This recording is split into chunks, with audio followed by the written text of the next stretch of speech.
اللہ کے نام سے شروع جو نہایت مہربان رحمت والا ہے۔ اور تمہیں کیا ہو گیا کہ تم اللہ کے راستے میں نہ لڑو اور کمزور مردوں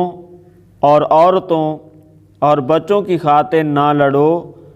جو یہ دعا کر رہے ہیں کہ اے ہمارے رب ہمیں اس شہر سے نکال دے جس کے باشندے ظالم ہیں، اور ہمارے لیے اپنے پاس سے کوئی حمایتی بنا دے اور ہمارے لیے اپنی بارگاہ سے کوئی مددگار بنا دے۔ ایمان والے اللہ کی راہ میں جہاد کرتے ہیں اور کفار شیطان کی راہ میں لڑتے ہیں، تو تم شیطان کے دوستوں سے جہاد کرو، بے شک شیطان کا مکر و فریب کمزور ہے۔ کیا تم نے ان لوگوں کو نہ دیکھا جن سے کہا گیا اپنے ہاتھ روک کے رکھو اور نماز قائم رکھو اور زکوٰۃ دو، پھر جب ان پر جہاد فرض کیا گیا تو ان میں ایک گروہ لوگوں سے ایسے ڈرنے لگا جیسے اللہ سے ڈرنا ہوتا ہے یا اس سے بھی زیادہ، اور کہنے لگا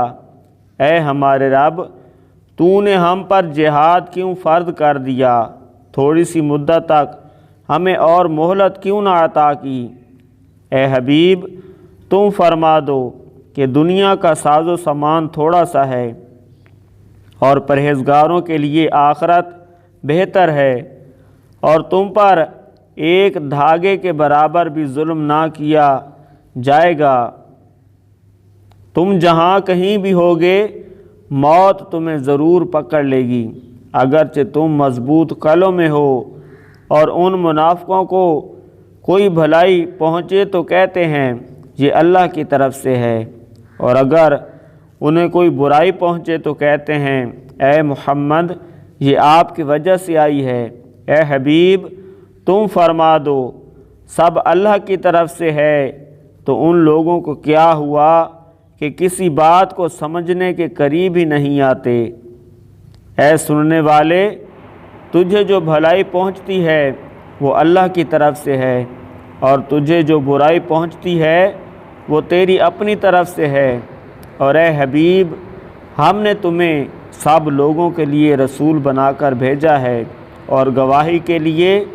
اللہ ہی کافی ہے۔ جس نے رسول کا حکم مانا بے شک اس نے اللہ کا حکم مانا، اور جس نے منہ موڑا تو ہم نے تمہیں انہیں بچانے کے لیے نہیں بھیجا۔